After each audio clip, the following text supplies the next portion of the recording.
حضور فرماتے ہیں، رب فرماتا ہے سورۃ فاتحہ آدھی میری ہے آدھی میرے بندے کی ہے۔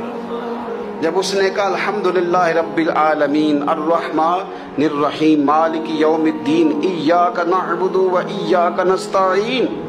جب یہاں تک وہ لفظ کہتا ہے تو یہ حصہ میرا تھا۔ اس نے اپنے رب کی تعریف کی، اور جب کہا نا اس نے اہدنا الصراط المستقیم، اب بندے نے التجائیں شروع کر دی۔ اس نے کہا کہ مالک بھی تو ہے، رحمان بھی تو ہے، رحیم بھی تو ہے، عبادت بھی تیری کرتے ہیں تو مدد بھی تو تجھی سے مانگنی ہے نا، اب مہربانی فرمانا اہدنا الصراط المستقیم، ہمیں سیدھا راستہ دکھا دے، صراط الذین انعمت علیہم، ان لوگوں کا راستہ دکھانا جن پر تو نے انعام کیا ہے،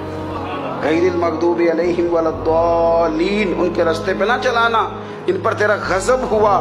جو گمراہ ہو گئے ان کے راستے۔ تو نماز میں جب ترجمے پر آپ کا غور ہوتا ہے تو آپ کا تو دل خود بخود لگ جاتا ہے۔